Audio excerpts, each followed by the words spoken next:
Sarah Martinez wiped her tired eyes as she walked through the automatic doors of St. Mary's General Hospital.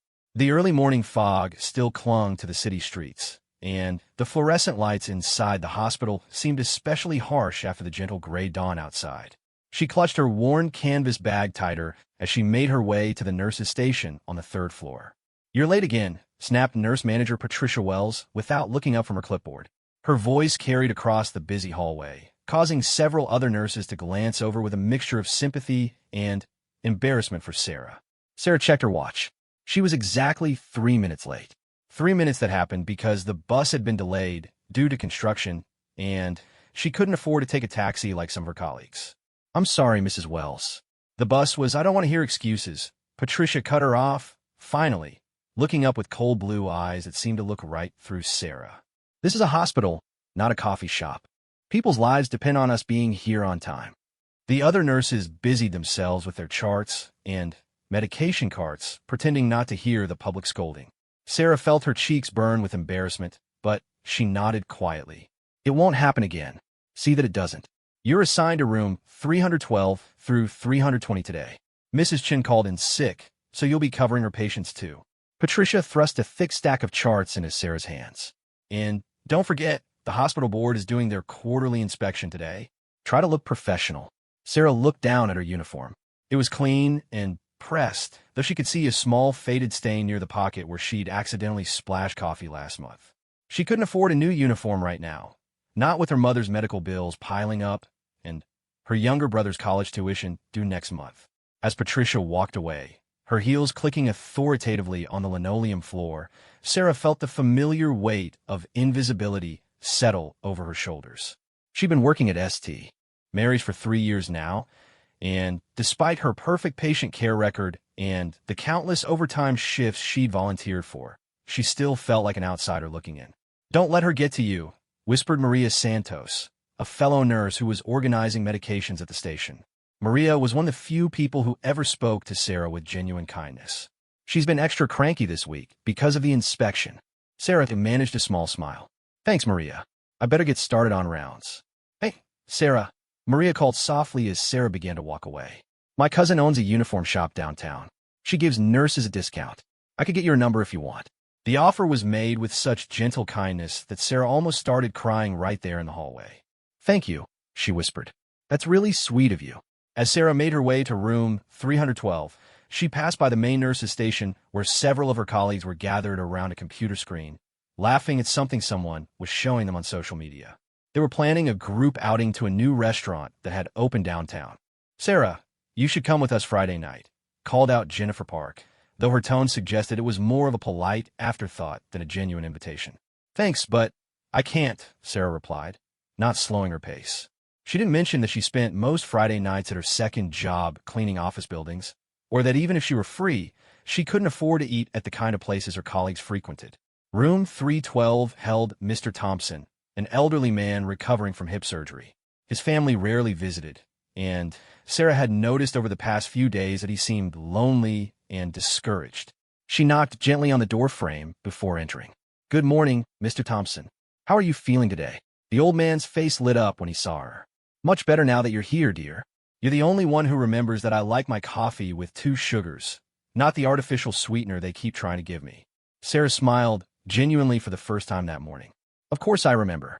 Let me check your vitals, and then I'll get you that coffee just the way you like it." As she worked, Mr. Thompson chatted about his late wife, who had been a nurse during the Korean War. "She used to tell me that the best nurses weren't always the loudest ones," he said, watching Sarah carefully adjust his blanket. "She said the quiet ones often care the most because they listen with their hearts, not just their ears." "She sounds like she was a wonderful woman," Sarah said, making notes in his chart. "She was. You remind me of her, you know, always thinking of others before yourself." Sarah felt a warmth spread through her chest. These moments with her patients were what made all the difficulties worthwhile. They saw her, really saw her, in a way that her colleagues and supervisors seemed unable to do. The morning continued with its familiar rhythm. Sarah moved from room to room, dispensing medications, changing bandages, and offering comfort to patients and their families. In room 315, she helped Mrs. Garcia practice walking after her knee replacement surgery. In room 318, She sat with young Tommy Morrison while his parents stepped out to grab lunch, reading him a story from a book she'd brought from home. It was during lunch break that Sarah overheard a conversation that stung more than usual. She was sitting alone in the small break room, eating a peanut butter sandwich she'd packed from home, when 3 nurses came in discussing the upcoming hospital charity gala. "Did you see the list of who's getting recognition awards this year?" said Rachel, a nurse from the cardiac unit. "It's all the same people as always." "Well, you have to speak up if you want to be noticed," replied Susan from pediatrics. "Some people just don't put themselves out there enough." "I heard they're looking for volunteers to help with decorations," added Jennifer. "But it's unpaid work, and they expect you to provide your own transportation to the event venue." Sarah kept her head down, pretending to be absorbed in reading a paperback novel. She'd volunteered for every hospital committee and extra shift that had been offered, but somehow her name never seemed to make it onto the recognition lists. She wondered sometimes if she was truly invisible or if people simply chose not to see her. The afternoon brought its own challenges. A new patient was admitted to room 320, an elderly veteran named Walter Murphy who had been brought in by ambulance after collapsing at home. He was conscious but disoriented, and his emergency contact information listed only a neighbor who couldn't be reached. Sarah took extra time with Mr. Murphy, speaking to him in calm, reassuring tones as she helped him get settled. He kept asking for someone named Betty, and Sarah gently explained that the hospital was trying to locate his family members. "Betty's been gone for 10 years, he said suddenly, his eyes clearing for a moment.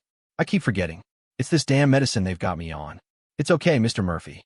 Sometimes when we're not feeling well, our minds play tricks on us. Is there anyone else we can call for you?" He shook his head sadly. "Not really. Betty and we never had children. Most of our friends have passed on. There's just me now." Sarah's heart ached for the lonely old man. She made a mental note to spend a few extra minutes with him during each shift, knowing that sometimes human connection was just as important as any medicine. As her shift neared its end, Patricia Wells appeared at the nurse's station with a stern expression. "Martinez, I need to speak with you in my office." Sarah's stomach dropped.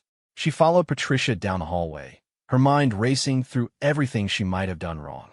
Patricia's office was small and cluttered, with motivational posters about teamwork and excellence covering the walls. "Sit down," Patricia said, settling behind her desk with a thick file folder. "I've been reviewing your performance evaluations, and while your patient care scores are satisfactory, I'm concerned about your overall integration with the team." "I don't understand," Sarah said quietly. "My patients always rate me highly, and I've never missed a deadline or made a medication error." "It's not about technical competency," Patricia replied, her tone suggesting that Sarah should already know this. "Healthcare is a team sport. You need to be more visible, more engaged with your colleagues. I rarely see you participating in team-building activities or professional development opportunities." Sarah wanted to explain that she worked a second job most evenings and weekends, that she sent money home to help support her family, that she couldn't afford the professional development courses that weren't covered by the hospital. Instead, she simply nodded. "I'm not writing you up this time," Patricia continued, "but I want to see improvement. The hospital is implementing some new policies next month, and we need nurses who can adapt and lead by example." "What kind of policies?" Sarah asked. Patricia shuffled through her papers. "Efficiency measures. We're going to be expected to handle larger patient loads with the same staffing levels. It's going to require nurses who can think on their feet and work collaboratively." Sarah felt a chill run down her spine. Larger patient loads meant less time with each patient, less opportunity to provide the kind of careful, attentive care that she prided herself on. "Will there be additional training provided?" "Budget constraints," Patricia said dismissively. "We're going to have to work with what we have. That's why I need to know that every member of our team is fully committed and capable." As Sarah left Patricia's office, she felt a familiar sense of defeat washing over her. No matter how hard she worked or how much she cared about her patients, it never seemed to be enough. She was caught in an impossible situation, criticized for not being social enough while working extra hours to make ends meet, expected to do more with less while being made to feel like her contributions didn't matter. The rest of her shift passed in a blur. Sarah threw herself into her work, double-checking every medication, spending a few extra minutes with each patient to ensure they were comfortable. As evening approached, she made one final round to check on her assigned rooms.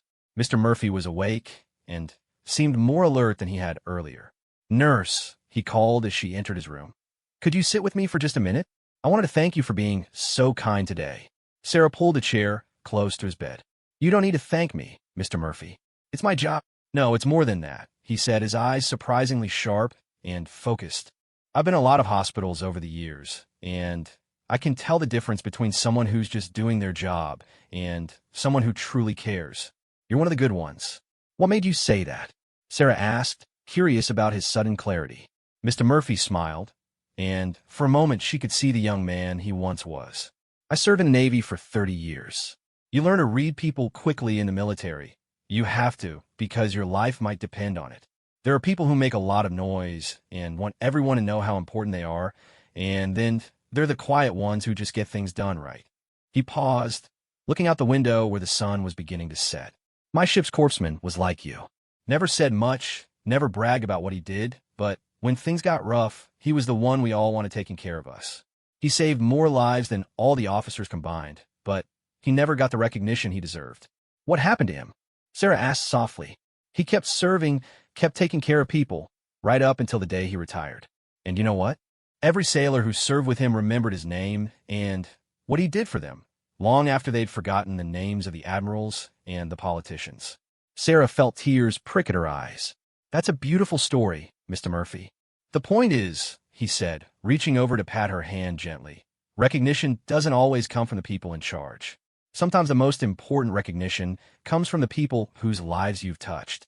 Don't ever forget that what you do matters, even if it feels like nobody notices." As Sarah finally left the hospital that evening, Mr. Murphy's words echoed in her mind. She stood at the bus stop in the cool evening air, watching the stream of cars pass by, each one carrying someone home to their own life and struggles. She thought about her patients, Mr. Thompson with his sweet stories about his wife, Mrs. Garcia working so hard to walk again, young Tommy who lit up every time she read to him. Maybe Patricia Wells and the hospital administration didn't see her value, but her patients did. Maybe that had to be enough for now. But deep down, Sarah couldn't shake the feeling that something was going to have to change.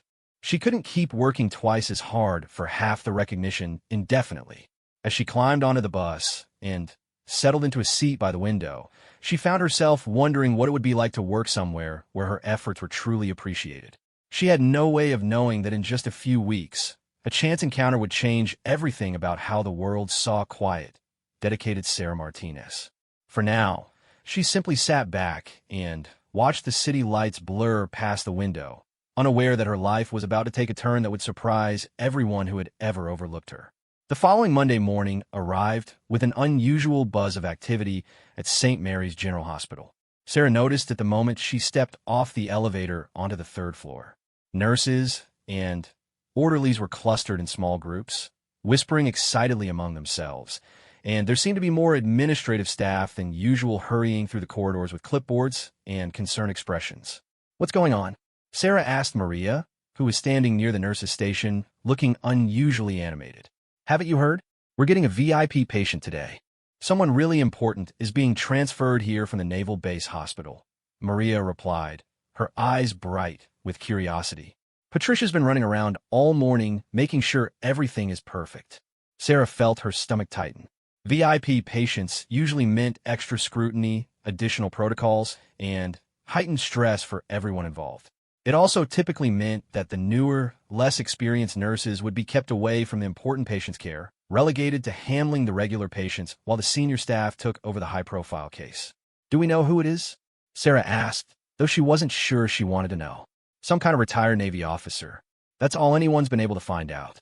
But the hospital administrator came in early this morning, and they've been setting up special security measures.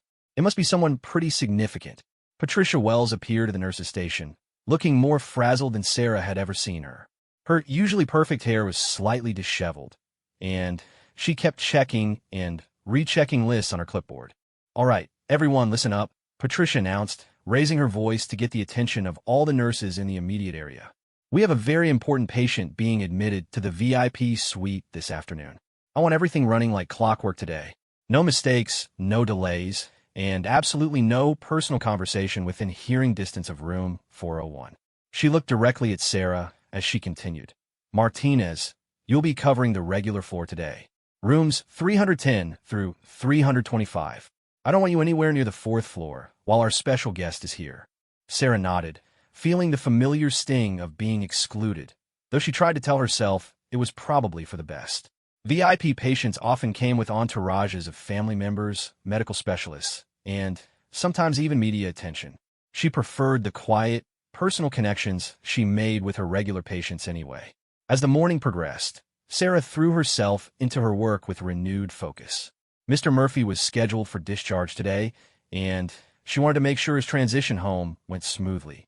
When she entered his room, she found him sitting up in bed, dressed in civilian clothes that looked too big for his frame. "Well, don't you look handsome today, Mr. Murphy?" Sarah said with a genuine smile. "Ready to go home?" The old man's expression was mixed, part relief at leaving the hospital, part anxiety about returning to an empty house. "As ready as I'll ever be, I suppose. Though I have to admit, I'm going to miss having someone to talk to." Sarah sat down in the chair beside his bed, the same one she'd occupied during their conversation a few days earlier. "Have you thought about maybe joining a senior center or a veterans group? There might be other people in similar situations who would enjoy your company." Mr. Murphy's eyes brightened slightly. "You know, there's a VFW post not too far from my house. I never really considered it before, but maybe it's time I stopped being such a hermit." "I think that a wonderful idea," Sarah said, helping him gather his few personal belongings. "And Mr. Murphy, you have my permission to call the nurse's station if you need anything at all. Sometimes it helps just to hear a friendly voice." As she walked with him to the discharge area, Mr. Murphy suddenly stopped in the hallway. "Sarah, can I tell you something?" "Of course. I wasn't entirely honest with you the other day when I said I didn't have any family to contact." He looked down at his hands, which were gripping a small canvas bag containing his possessions. "I have a son. He lives about 50 miles from here." Sarah waited patiently for him to continue, sensing that this was something he needed to say. "We had a falling out years ago. Something stupid about money and his mother's estate after she passed. Pride, mostly. We're both too stubborn to pick up the phone and apologize." He looked up at Sarah with tears in his eyes. "Listening to you talk about family, seeing how much you care about people, it made me realize I'm wasting whatever time I have left holding on to old grudges." "It's never too late to reach out," Sarah said gently. "Sometimes the other person is waiting for the same opportunity." Mr. Murphy nodded slowly. "Maybe I'll give him a call when I get home. Maybe it's time we both stop being foolish old men." After Mr. Murphy left, Sarah felt the warm glow that always came from knowing she'd made a real difference in someone's life. It was moments like these that reminded her why she'd become a nurse in the first place, despite all the challenges and frustration she faced. The afternoon brought a new patient to room 318, Mrs. Eleanor Hartwell, an elderly woman who had fallen at home and broken her wrist. As Sarah helped her get settled, she noticed that Mrs. Hartwell seemed unusually agitated and kept looking toward the door. "Is there someone you're expecting?" Sarah asked kindly. Mrs. Hartwell shook her head, then immediately winced from the pain in her injured wrist.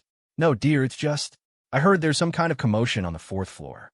Security guards and such. It's making me nervous." Sarah realized that news of the VIP patient had spread throughout the hospital, creating an undercurrent of tension that was affecting everyone. "It's nothing to worry about, Mrs. Hartwell. Just some additional precautions for a patient who needs extra privacy. Everything's perfectly safe." "Well, that's a relief. You know, in my day, hospitals were quieter places. All this rushing around makes an old woman worry." Sarah spent extra time with Mrs. Hartwell, explaining her medications and making sure she understood the instructions for caring for her cast at home. It was during this conversation that she heard voices in the hallway. Not the usual quiet professional tones of hospital staff, but the crisp, authoritative voices of military personnel. Through the partially open door, Sarah caught a glimpse of several men in Navy uniforms walking past. They moved with purpose and precision, clearly escorting someone toward the elevators that led to the VIP floor. Sarah couldn't see who they were protecting, but their presence filled the hallway with an almost electric energy. "My late husband was in the Navy," Mrs. Hartwell said, having noticed the uniforms as well. 30 years of service. Those boys carry themselves with such pride. I wonder who they're here to see." "I'm sure it's just someone who needs medical care. Same as everyone else," Sarah replied, though she found herself curious despite her efforts to focus on her work. The rest of the afternoon passed with an unusual undercurrent of excitement throughout the hospital. Sarah noticed that several nurses kept finding excuses to walk past the elevators or linger near the fourth-floor stairwell, hoping to catch a glimpse of the mysterious VIP patient. Even some of the doctors seemed more animated than usual, discussing the case in hushed tones when they thought no one was listening. It was around 4 o'clock when Sarah encountered her first direct contact with the VIP situation.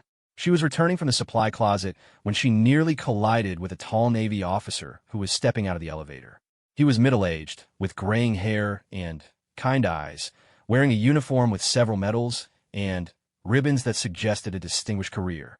"Excuse me, ma'am," he said politely, steadying Sarah as she nearly dropped the supplies she was carrying. "I didn't see you there." "No problem at all," Sarah replied, bending to pick up a rolled bandage that had fallen to the floor. The officer immediately bent down to help her gather the scattered supplies. "I'm Commander James Mitchell," he said as he handed her the bandage. "I don't suppose you could point me toward the main nurse's station? I'm afraid I'm a bit lost." "Of course, Commander Mitchell. It's just around the corner that way," Sarah said, pointing down the hallway. She noticed that he seemed more relaxed and approachable than she might have expected from such a high-ranking officer. "Thank you very much. And you are?" "Sarah Martinez. I'm a nurse on this floor." Commander Mitchell smiled warmly. "Well, Ms. Martinez, I appreciate your help. This is quite a facility you have here." As he walked away, Sarah found herself wondering about his connection to the VIP patient. There was something about his demeanor that suggested genuine concern rather than just professional duty. She made a mental note to ask Maria if she'd heard any more details about who was being treated upstairs. The opportunity came during the evening shift change, when Sarah was updating the incoming night nurse about her patient's conditions. Maria appeared at the nurse's station looking exhausted, but still buzzing with curiosity. "I heard one of the transport guys talking," Maria said in a low voice. "The patient they brought in today is apparently some kind of war hero, someone who served in multiple conflicts and was highly decorated. They're being very secretive about the details, but word is that this person is pretty seriously ill." Sarah felt a pang of sympathy. Regardless of rank or recognition, serious illness was difficult for anyone to face.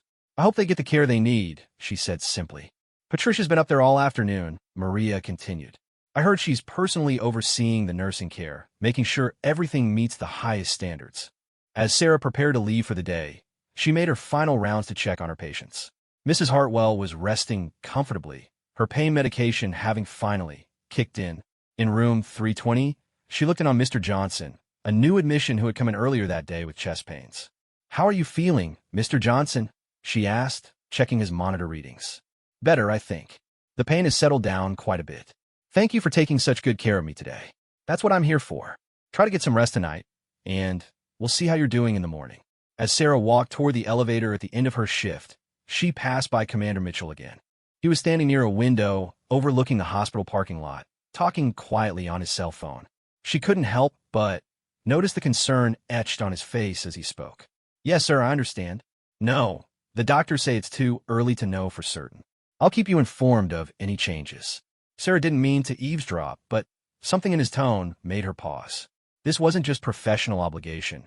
There was genuine emotion in his voice, the kind that suggested a personal connection to whoever was upstairs. When Commander Mitchell ended his call and turned around, he seemed surprised to see Sarah. "Ms. Martinez, are you just finishing your shift?" "Yes, sir. Heading home for the evening." He nodded thoughtfully. "Can I ask you something? You've been working here for a while, I assume." "About 3 years," Sarah replied, wondering where this conversation might be leading. "In your experience, how would you rate the quality of care at this hospital? I mean, beyond the fancy equipment and the VIP accommodations. What about the day-to-day nursing care?" The question caught Sarah off guard. She thought about all the times she'd been overlooked, criticized, or made to feel invisible. But she also thought about her patients, about Mr. Murphy and Mrs. Hartwell, and countless others who had trusted her with their care. "I think the nurses here genuinely care about their patients," she said carefully.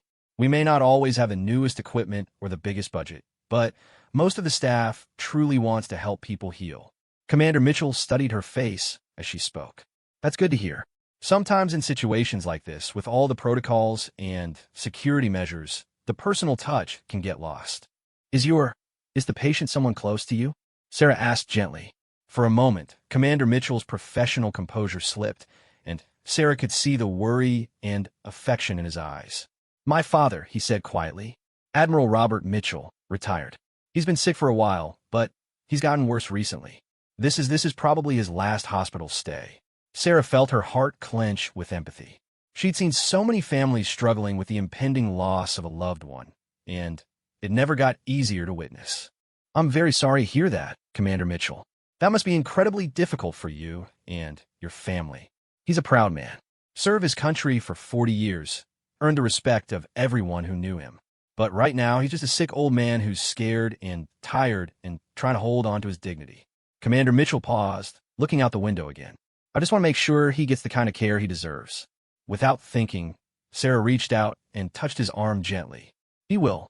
I may not be assigned to his floor, but I can promise you that the nurses here will take good care of him. And if there's ever anything specific you need, please don't hesitate to ask. Commander Mitchell looked down at Sarah with surprise and gratitude. Thank you, Ms. Martinez. That means more than you know. As Sarah finally made her way home that evening, she couldn't stop thinking about the conversation with Commander Mitchell. There was something about his obvious love and concern for his father that touched her deeply. She thought about her own family, her mother battling diabetes, her younger brother working his way through college, and how much she would want someone like Commander Mitchell to advocate for them if they were in a similar situation. The bus ride home took her through the older part of the city, where modest houses sat side by side with small businesses and community centers. As she looked out the window at the familiar neighborhoods, Sarah found herself thinking about legacy and recognition. Admiral Mitchell, whoever he was, had clearly earned the respect and admiration of important people. But she wondered if he had also touched individual lives the way Mr. Murphy's old corpsman had, quietly and without fanfare. When Sarah finally arrived at her small apartment, she was surprised to find a voicemail waiting for her. It was from Mr. Murphy, and his voice sounded lighter than it had in days. Sarah, dear, I wanted you to know that I called my son today. We talked for over an hour, and he's coming to visit this weekend. I'm not sure we would have reconciled if it hadn't been for our conversations. You helped an old fool remember what really matters in life. Thank you. As Sarah listened to the message, she felt tears of joy welling up in her eyes. This was why she became a nurse. Not for recognition or awards, but for moments like these when she could make a real difference in someone's life. Little did she know that upstairs at St. Mary's Hospital, Admiral Robert Mitchell was asking his son about the quiet nurse with the kind eyes who had shown such genuine concern for a stranger's family. And Commander Mitchell was beginning to form an idea that would soon change everything about how the world saw Sarah Martinez.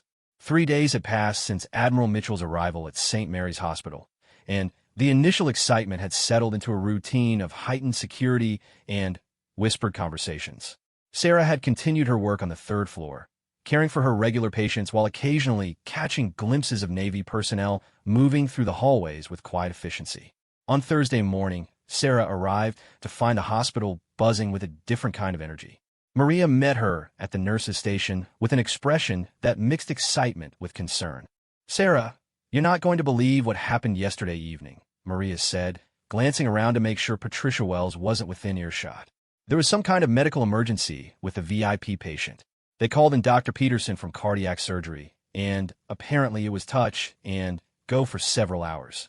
Sarah felt her stomach drop as she thought about Commander Mitchell and the worry she'd seen in his eyes. Did he make it through? He's stable now, but I heard the family has been here all night. That officer you met, Commander Mitchell, he looked terrible when I saw him this morning. I don't think he slept at all. As if summoned by their conversation, Commander Mitchell appeared at the elevator, looking exactly as Maria had described.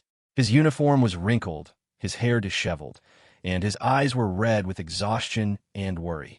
Sarah watched as he walked slowly toward the fourth-floor stairs, moving like a man carrying an enormous weight. I'll be right back, Sarah said to Maria, making an impulsive decision that surprised even her. She quickly grabbed a fresh cup of coffee from the nurse's station and hurried to catch up with Commander Mitchell. She found him sitting on the staircase landing between the third and fourth floors, his head in his hands. Commander Mitchell? He looked up, and Sarah was struck by the raw grief and exhaustion in his expression. Ms. Martinez, I'm sorry, I didn't see you there. I brought you some coffee, she said, offering him the cup. I heard there were some complications last night.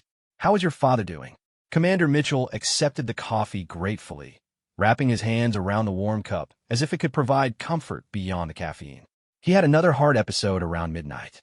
For a while, we thought. His voice trailed off, and he took a shaky breath. The doctors say he's stable for now, but his heart is just worn out. 82 years of hard living, they said. Sarah sat down on the step beside him, despite the fact that she was technically supposed to be starting her rounds. Can I ask you something, Commander? What was he like when he was younger? What made him want to serve in the Navy? A small smile crossed Commander Mitchell's tired face. He grew up during World War II. His older brother was killed at Pearl Harbor, and my father was only 16 at the time. He said from that moment on, he knew his life belonged to the Navy. He enlisted the day he turned 18 and never looked back. That must have been hard on your family. It was especially on my mother. Dad was deployed more often than he was home during my childhood. But he never complained, never acted like his service was a sacrifice. He used to tell me that every day he served was a day he could help ensure that other families could sleep safely in their beds. Commander Mitchell paused to sip his coffee, and Sarah could see him drawing strength from the memories. He's been decorated for valor in 3 different conflicts. He's had ships named after him, buildings dedicated in his honor. But you know what I think he's most proud of? What's that? The letters he gets from sailors who serve under him. Men and women who tell him that his leadership saved their lives, or that his example inspired them to be better people. He keeps every single one of those letters in a box by his bed. Sarah felt a warmth spreading through her chest. He sounds like an extraordinary man. He is, and that's what makes this so hard. A man who's dedicated his entire life to serving others, who's never asked for anything for himself, and now he's lying up there connected to machines, barely able to speak. Commander Mitchell's voice cracked slightly.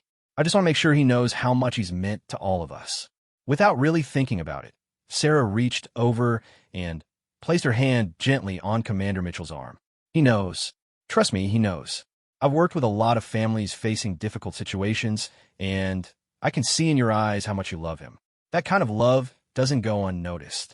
Commander Mitchell looked at her with surprise and gratitude. You know, you're the first person in this hospital who's talked to me like I'm just a worried son rather than a Navy officer. Thank you for that. We're all just people trying to take care of the ones we love, Sarah said simply. They sat in comfortable silence for a moment, the quiet broken only by the distant sounds of hospital activity filtering through the stairwell walls. Finally, Commander Mitchell spoke again. Ms. Martinez, can I ask you something? Yesterday, when we first met, you seemed different from some of the other staff here. Less concerned with impressing me, more focused on just being genuinely helpful. Is that just your personality, or is there more to it? Sarah considered the question carefully. I suppose I've learned that recognition and appreciation come from different places. Sometimes the most important work happens quietly, without anyone noticing. But that doesn't make it less valuable. Commander Mitchell nodded thoughtfully.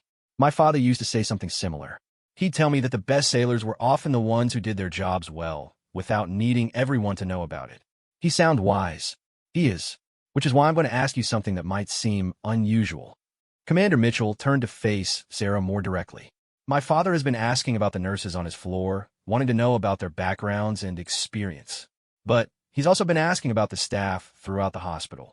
He says he can tell a lot about an institution by how it treats all of its employees, not just the ones in leadership positions. Sarah wasn't sure where this conversation was heading, but she sensed it was important. Would you be willing to meet him? I know you're not assigned to his floor, and I know there are protocols about VIP patients. But I think it would mean a lot to him to talk to someone who represents the heart of what this hospital is supposed to be about. The request caught Sarah completely off guard. Commander, I appreciate the thought, but I'm sure your father would prefer to speak with more senior staff members. Dr. Peterson or Nurse Manager Wells would be much better representatives of the hospital's quality. With all due respect, Ms. Martinez, those aren't the people I want him to meet. He spent his entire career surrounded by senior officers and administrators. What he values now are the people who do the real work, who care for others without expecting anything in return.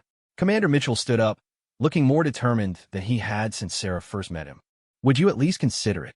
Sarah thought about all the times she'd been overlooked, dismissed, or treated as invisible by hospital administration. The irony of being specifically requested by the VIP patient they'd kept her away from was almost overwhelming. I would be honored to meet your father, she said finally. But I should probably check with Nurse Manager Wells first. I don't want to get in trouble for overstepping boundaries. Commander Mitchell's expression became slightly stern, revealing a hint of his military authority. Ms. Martinez, my father is a retired admiral of the United States Navy. If he requests to speak with a specific nurse, I'm quite certain the hospital administration will accommodate that request. When Sarah returned to the nurse's station, she found Patricia Wells in animated conversation with Dr. Peterson and two other doctors she didn't recognize. They were clearly discussing the VIP patient's condition, using medical terminology that suggested the situation was still quite serious. Mrs. Wells, Sarah said quietly, not wanting to interrupt the important discussion. Patricia looked up with obvious annoyance. What is it, Martinez? I'm in the middle of something important here. Commander Mitchell has requested that I visit with his father briefly. He wanted me to clear it with you first. The entire group fell silent, and Sarah could feel all eyes on her. Dr. Peterson looked surprised, and one of the other doctors raised his eyebrows questioningly. He requested you specifically? Patricia asked, her tone suggesting she couldn't quite believe what she was hearing. Yes, ma'am. Patricia glanced at Dr. Peterson, who shrugged slightly. If the family is making specific requests, we should certainly honor them.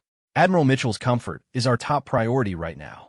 Fine, Patricia said curtly, but keep it brief and don't discuss his medical condition or treatment. Family visitation only. An hour later, Sarah found herself standing outside room 401, feeling more nervous than she had in years. She'd changed into her newest uniform and had even borrowed some lip gloss from Maria, though she wasn't entirely sure why. Through the partially open door, she could hear quiet conversation between Commander Mitchell and what sounded like a much older man with a gravelly voice. She knocked gently on the doorframe. Admiral Mitchell? Commander Mitchell said you might like to meet me. I'm Sarah Martinez, one of the nurses here at St. Mary's. Come in, came the reply from inside the room. Sarah stepped into the VIP suite and was immediately struck by how different it was from the regular patient rooms. It was larger, with a sitting area separate from the medical equipment, and the bed was positioned so that the patient could look out a large window overlooking the city. Admiral Robert Mitchell was exactly what Sarah had expected, and nothing like what she'd imagined at the same time. He was clearly very ill, connected to several monitors, and in 4-line, but his eyes were sharp and alert, and his presence filled the room despite his physical frailty. His hair was completely white, and his face was deeply lined, but there was an unmistakable strength in his bearing that no amount of illness could diminish. Ms. Martinez, he said, extending a slightly shaky hand toward her. Jim has told me a great deal about you. Please sit down. Sarah shook his hand gently, noting the firm grip despite his obvious weakness. It's an honor to meet you, Admiral Mitchell. Your son speaks of you with such pride and admiration. Admiral Mitchell chuckled, a sound that turned into a slight cough. He's a good boy, though I suspect he's been a little too generous in his descriptions of his old man. Tell me about yourself, Ms. Martinez. Jim says you've been working here for several years. 3 years, sir. I work primarily on the medical floors, caring for patients with various conditions. And what brought you to nursing? It's demanding work, often thankless. What made you choose this path? The question was asked with such genuine interest that Sarah found herself answering more honestly than she might have expected. My grandmother was very ill when I was younger. She spent a lot of time in hospitals, and I saw how much difference a caring nurse could make in her experience. Some nurses would rush through their duties, but others would take time to really listen to her, to treat her like a person rather than just a patient. I wanted to be the kind of nurse for other people. Admiral Mitchell nodded approvingly. That's a good answer. In my experience, the best people in any profession are those who are motivated by service to others rather than personal advancement. Commander Mitchell, who had been standing quietly near the window, moved closer to his father's bed. Dad, I told Ms. Martinez about your collection of letters from sailors who served under your command. Ah, yes. Admiral Mitchell's eyes lit up. Jim, would you mind getting that box from the nightstand? Commander Mitchell retrieved a worn wooden box and placed it on his father's lap. Admiral Mitchell opened it carefully, revealing hundreds of letters, cards, and photographs. 40 years of service, he said, running his fingers gently over the contents. Ships, commands, ceremonies, awards, but you know what I treasure most? These letters from young sailors who tell me I made a difference in their lives. Some of them went on to have distinguished careers of their own. Others returned to civilian life and raised families, started businesses, became teachers and doctors and mechanics and farmers. He picked up one letter and handed it to Sarah. This one came last month. It's from a man who served under me 30 years ago. He's a grandfather now, living in Ohio, and he wrote to tell me that he named his grandson after me. Sarah read the letter, feeling moved by the heartfelt gratitude and respect expressed by someone who still remembered his admiral's impact decades later. The point is, Ms. Martinez, Admiral Mitchell continued, real recognition doesn't always come with fanfare and ceremonies. Sometimes the most meaningful acknowledgement comes from people whose lives you've touched, often years later when you least expect it. That's a beautiful way to think about it, sir.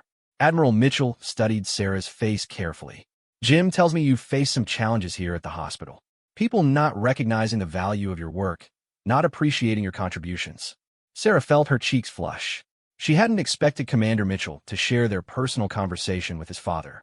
Everyone faces challenges in their work, sir. I try to focus on my patients and the positive difference I can make for them. That's exactly the right attitude, Admiral Mitchell said firmly. But that doesn't mean the challenges aren't real or that they shouldn't be addressed.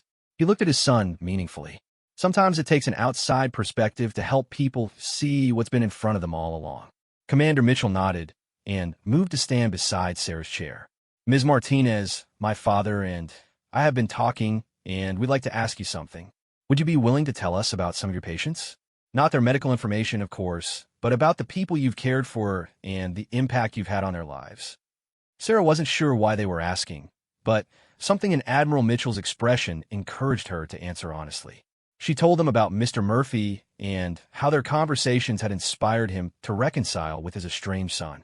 She described Mrs. Garcia's determination during physical therapy and how small words of encouragement had helped her exceed her recovery goals.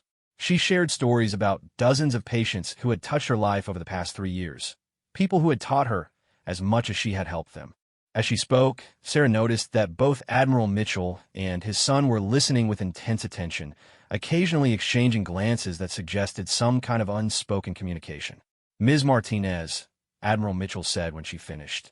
In the Navy, we have a saying, the strength of the fleet lies not in its flagship, but in every vessel that serves. You represent the best of what this hospital has to offer, and I suspect you don't hear that nearly often enough. Thank you, sir. That's very kind of you to say. It's not kindness, it's truth. And sometimes the truth needs to be shared more widely. Admiral Mitchell looked at his son again. Jim, I think it's time we had that conversation we discussed. Commander Mitchell nodded. Ms. Martinez, would you be willing to stay a few more minutes? My father has a proposition for you. Sarah felt her heart racing as she looked between Admiral Mitchell and his son, uncertain what kind of proposition they might have for her. The room seemed to hold a charged atmosphere, as if something significant was about to unfold. Ms. Martinez, Admiral Mitchell began, his voice taking on the authoritative tone that had commanded respect for 4 decades. I've spent my career evaluating personnel and identifying individuals who possess exceptional qualities that may not be immediately obvious to others. In your case, I see someone who embodies the very best of what service means. Sarah opened her mouth to protest, but Admiral Mitchell held up a gentle hand to stop her. Please, let me finish. My son has told me about your conversation on the stairway, about your perspective on recognition and meaningful work.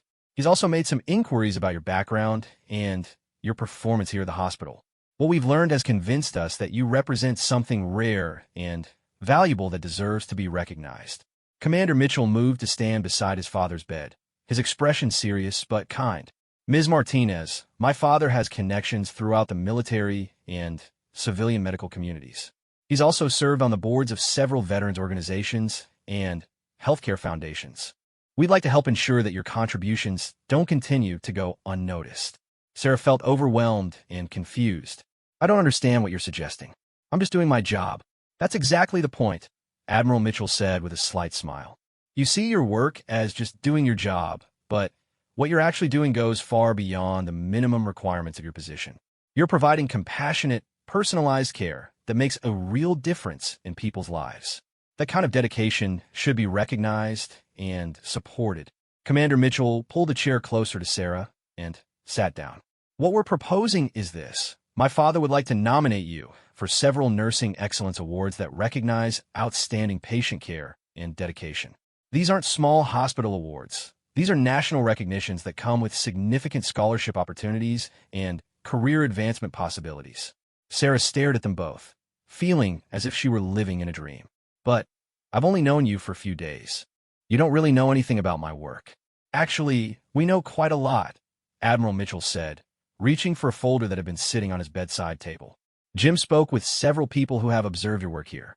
Dr. Peterson, for instance, mentioned that you have one of the lowest patient complaint rates in the hospital and consistently receive excellent patient satisfaction scores. Commander Mitchell continued the explanation. We also spoke with Maria Santos, who had nothing but positive things to say about your professionalism and dedication. And we tracked down some of your former patients who were willing to speak with us. You spoke with my patients? Sarah asked, feeling a mixture of surprise and concern. Only those who gave permission, and only about the quality of care they received, Admiral Mitchell assured her. Mr. Thompson, for instance, told us about how you remembered his coffee preferences and took time to listen to his stories about his late wife. Mrs. Garcia described how your encouragement helped her exceed her physical therapy goals. Sarah felt tears beginning to well up in her eyes. She had no idea that anyone had been paying such close attention to her work. The point is, Commander Mitchell continued, you have a documented track record of exceptional patient care that speaks for itself. What you lack is visibility and advocacy. That's where we'd like to help.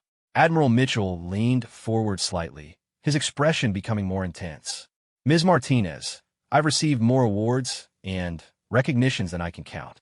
Most of them are sitting in boxes in my attic because, while I appreciated the honor, they were given to me by people who were looking at my rank and my official accomplishments. The recognition that truly mattered to me came from the sailors I served with, the people who saw me do my job day after day and knew whether I was making a difference. He paused to take a labored breath before continuing. You have that kind of recognition already from every patient you've cared for. What you deserve now is the institutional recognition that can open doors and provide you with opportunities to grow professionally. Sarah wiped her eyes with the back of her hand. This is incredibly generous of you both, but I have to ask, why? Why are you willing to do this for someone you barely know? Commander Mitchell and his father exchanged a meaningful look before the Admiral answered. Because 40 years of military service taught me that the strength of any organization lies in recognizing and supporting the people who do the real work, regardless of their rank or visibility. And because my son reminded me that sometimes people with authority have an obligation to use that authority to help others. There's something else, Commander Mitchell added. My father is facing a serious illness, and he's been thinking a lot about legacy, about what kind of difference he wants to make in the time he has remaining. Helping to ensure that exceptional people like you receive the recognition you deserve feels like a meaningful way to use the influence he's built over his career. Admiral Mitchell nodded slowly. I've spent decades being surrounded by people who told me what they thought I wanted to hear. You and your colleagues represent something genuine and important. If I can help highlight that value, then maybe my final contribution will be supporting the kind of people who actually make the world better. Sarah sat quietly for several minutes, trying to process everything she'd heard. The offer was more generous than anything she could have imagined, but it also felt overwhelming and almost too good to be true. What would this actually involve? She asked finally. Commander Mitchell pulled out a tablet and began explaining. There are 3 major nursing awards we'd like to nominate you for. The American Organization for Nursing Leadership has an annual award for excellence in patient care. The National Association of Healthcare Heroes recognizes nurses who go above and beyond their basic duties. And the Veterans Administration has a civilian recognition program for healthcare workers who have made significant contributions to veteran care. Each of these awards comes with scholarship opportunities for advanced nursing education, Admiral Mitchell added. Some also include cash prizes and professional development opportunities. More importantly, they would establish your reputation in the healthcare community and open doors for career advancement. Sarah thought about her student loans, her mother's medical bills, her brother's college expenses. The financial aspects of the awards were certainly appealing, but there was something even more meaningful about the possibility of finally receiving recognition for the work she'd poured her heart into for years. The application process is quite extensive, Commander Mitchell continued. It requires detailed documentation of your patient care activities, letters of recommendation from colleagues and supervisors, and examples of how you've gone beyond the basic requirements of your position. My father has connections with people who serve on the selection committees for these awards, and he's willing to provide letters of support based on his observations and the research we've conducted about your work. It would also require cooperation from the hospital administration, Admiral Mitchell noted. They would need to provide employment records, patient satisfaction scores, and official documentation of your contributions. Given the circumstances, I suspect they would be very motivated to be supportive. Sarah couldn't help but smile slightly at the understated way Admiral Mitchell referred to his influence. She imagined that when a retired admiral made requests of hospital administrators, those requests received serious consideration. "I need to be honest with you both," Sarah said carefully. "This is incredibly generous, and I'm more grateful than I can express.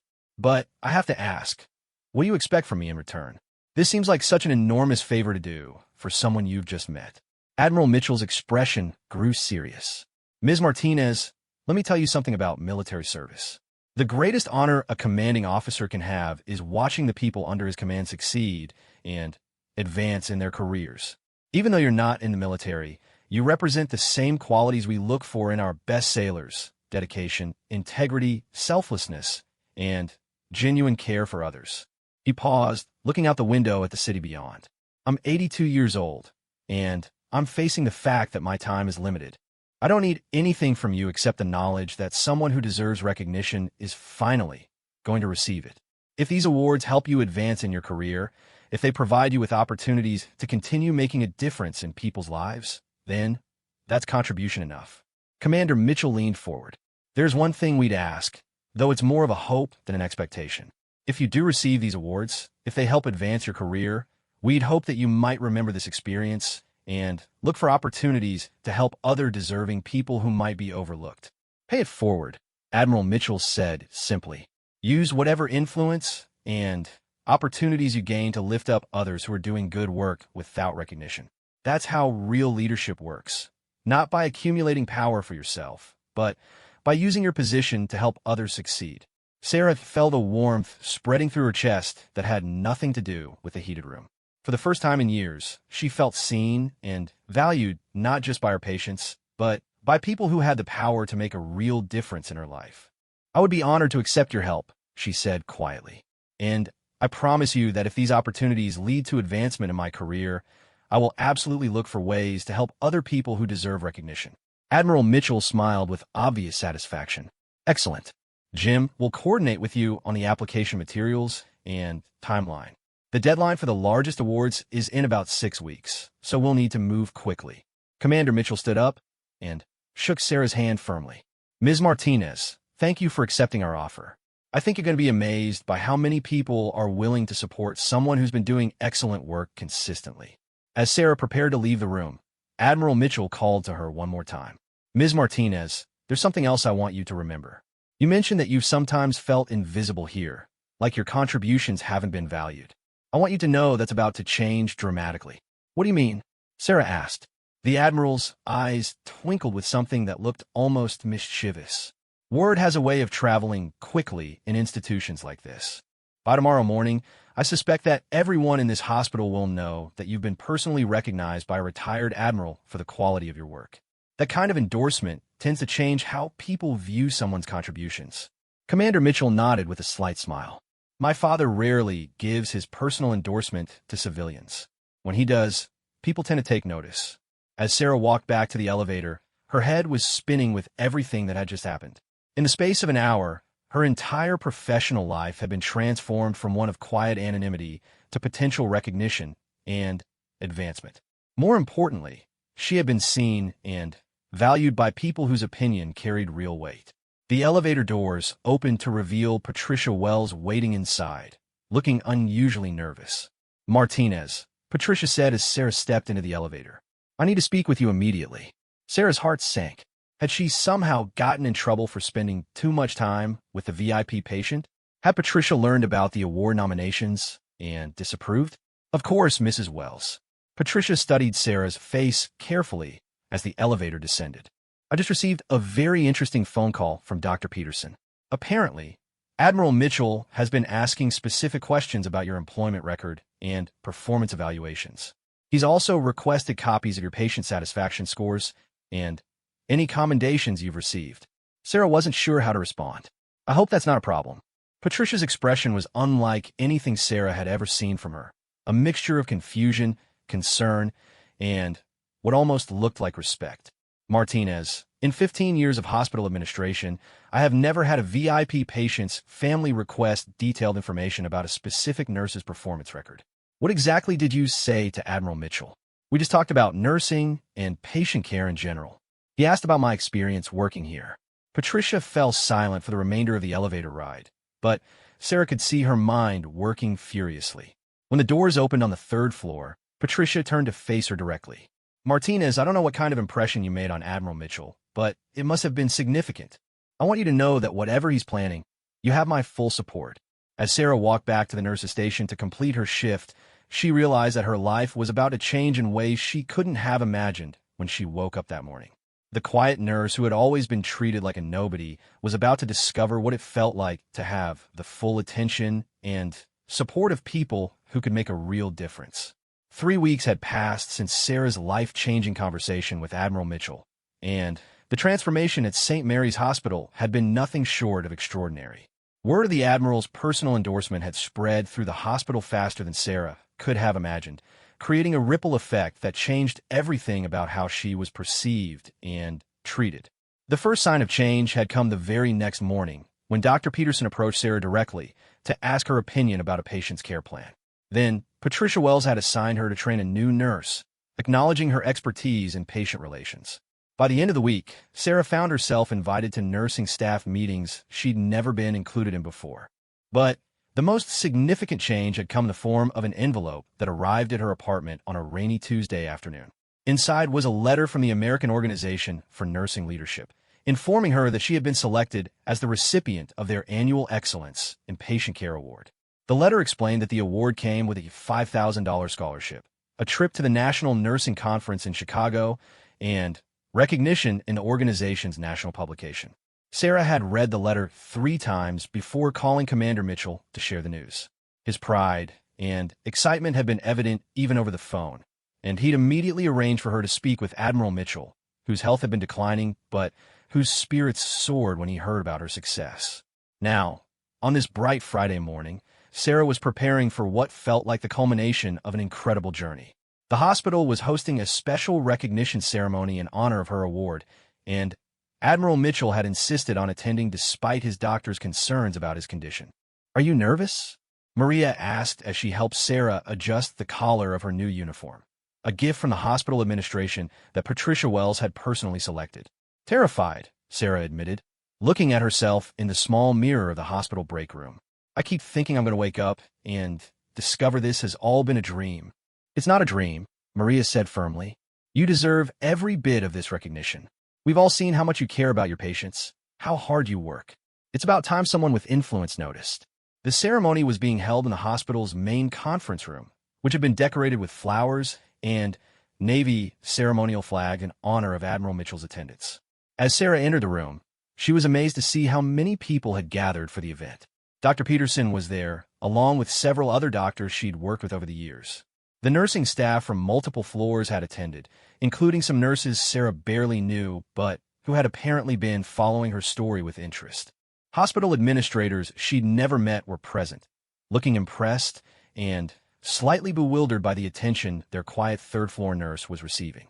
But the most meaningful presence in the room was a group of former patients who had somehow learned about the ceremony and come to show their support. Mr. Thompson was there in his best suit, looking proud and emotional. Mrs. Garcia had brought her daughter and granddaughter, wanting them to meet the nurse who had inspired her recovery. Even Mr. Murphy had driven from his home 50 miles away, accompanied by the son he'd reconciled with after their hospital conversation. "Sarah," called a familiar voice from across the room. She turned to see Commander Mitchell approaching, wearing his dress uniform complete with all his medals and ribbons. Beside him, in a wheelchair, but looking alert and determined, was Admiral Mitchell. "Admiral," Sarah said, rushing over to greet them. "Should you really be here? Are you feeling well enough for this?" Admiral Mitchell's eyes sparkled with something between amusement and determination. "MS. Martinez, I have attended countless ceremonies recognizing people for their service and achievements. I wouldn't miss the opportunity to be present when someone truly deserving receives the recognition she's earned. Commander Mitchell leaned down to speak quietly in Sarah's ear. He's been looking forward to this for weeks. The doctors weren't thrilled about him leaving the hospital, but he told them this was more important than their medical concerns. Patricia Wells approached the group, looking more nervous than Sarah had ever seen her. Admiral Mitchell, thank you so much for attending our ceremony. We're deeply honored to have you here. The honor is mine, Mrs. Wells. This young woman represents everything that's right about healthcare, and I'm grateful to be able to witness her recognition. Patricia nodded enthusiastically, then turned to Sarah with an expression that mixed respect with what looked like genuine regret. Sarah, before we begin the formal ceremony, I wanted to speak with you privately for a moment. They stepped to a quieter corner of the room, where Patricia's professional composure seemed to falter slightly. Sarah, I owe you an apology.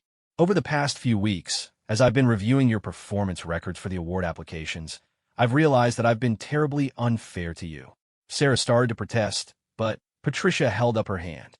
Please, let me finish. Your patient satisfaction scores are among the highest in hospital. You've never missed a deadline, never made a medication error, and you've volunteered for more overtime shifts than any other nurse on staff. Yet I've consistently overlooked your contributions and failed to recognize your value to this institution. Patricia paused, looking genuinely emotional. I think I was so focused on the nurses who were more vocal, more demanding of attention, that I failed to see the quiet excellence that was right in front of me. That a failure of leadership on my part, and I'm truly sorry. Mrs. Wells, you don't need to apologize. We all have different management styles, and no, Sarah, I do need to apologize. And I need you to know that things are going to be different going forward. I'm recommending you for promotion to senior nurse, with a significant increase in salary. I'm also going to make sure you're included in all department decision-making processes. Your voice deserves to be heard. Before Sarah could respond, Dr. Peterson called for everyone's attention. The formal ceremony was about to begin. As Sarah took her place at the front of the room, she looked out at the faces gathered to celebrate her achievement. These were people whose lives she had touched in small ways over the past 3 years, people who had seen her value even when the institution hadn't recognized it. Dr. Peterson began by reading the citation from the American Organization for Nursing Leadership, highlighting Sarah's exceptional patient care, her dedication to going beyond basic job requirements, and her positive impact on patient outcomes. He spoke about the significance of the award, mentioning that she was the first nurse from St. Mary's Hospital ever to receive this particular recognition. But today, Dr. Peterson continued, we're not just celebrating Sarah's professional achievement. We're celebrating something more fundamental, the power of quiet dedication, the importance of recognizing excellence wherever it exists, and the difference that one caring individual can make in the lives of countless others. He then invited Admiral Mitchell to speak, and the room fell completely silent as the wheelchair was positioned near the podium. Admiral Mitchell's voice was weaker than it had been 3 weeks earlier, but his words carried the weight of his years of leadership and service. Ladies and gentlemen, in 40 years of military service, I have had the privilege of recognizing many outstanding individuals for their contributions to our nation and our communities. Today, I have the honor of witnessing recognition for someone who embodies the very best of what service means. He paused, looking directly at Sarah. Miss Sarah Martinez represents something that cannot be taught in nursing school or learned from textbooks. She possesses that rare combination of technical competency and genuine compassion that transforms routine medical care into healing ministry. She sees each patient not as a case to be managed, but as a human being deserving of dignity, respect, and personalized attention. Admiral Mitchell's voice grew stronger as he continued. I've observed her work firsthand, and I've spoken with numerous patients whose lives she has touched. Without exception, they describe a nurse who listens with her heart, who remembers the small details that make patients feel valued, and who provides care with a level of dedication that goes far beyond professional obligation. He looked around the room at the assembled staff. But what impresses me most about Ms. Martinez is not just her individual excellence, but what her recognition represents for institutions like this hospital. She demonstrates that true value often exists in quiet places, among people who do exceptional work without seeking acclaim. The challenge for any organization is to identify and support such individuals before their contributions are recognized by outsiders. Admiral Mitchell paused for a moment, gathering his strength. The awards that Ms. Martinez has received are well-deserved recognition for her individual achievements. But I hope they also serve as a reminder that excellence takes many forms, and that the most important work often happens away from the spotlight, performed by people who are motivated by service rather than recognition. He turned to look at Sarah again. Ms. Martinez, your patients have always known your value. Now the wider healthcare community knows it as well. I hope you will use this platform to continue advocating for the kind of compassionate, personalized care that makes you exceptional.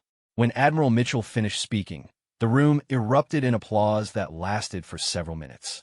Sarah felt tears streaming down her face as she looked at this remarkable man who had used his influence and remaining strength to ensure that her contributions were recognized. Mr. Thompson then stood up slowly, raising his hand to get everyone's attention. "If I may," he said in his gentle voice, "I'd like to say something about Nurse Martinez from a patient's perspective." He looked around the room, his own eyes moist with emotion. 3 weeks ago, I was a lonely old man lying in a hospital bed, feeling forgotten and discouraged. This young woman didn't just provide medical care, she provided human connection. She remembered that I liked my coffee with 2 sugars. She listened to my stories about my late wife. She made me feel like I mattered. His voice broke slightly as he continued. "That's not medical care. That's something much more important. That's the kind of nursing that heals not just the body, but the spirit." Sarah Martinez didn't just take care of my medical needs. She reminded me that I was still a valuable human being.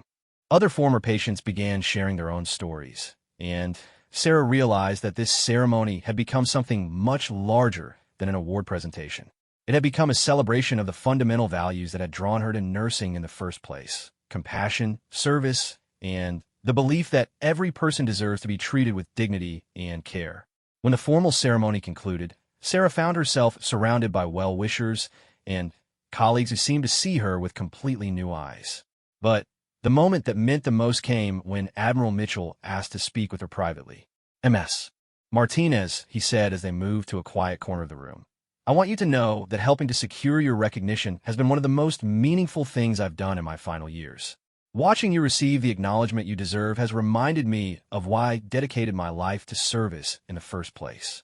Admiral, I can never thank you enough for what you've done for me. You've changed my entire life." He shook his head slowly. "No, my dear, you changed your own life through years of dedicated work and compassionate care. All I did was help make sure the right people noticed what you had already accomplished."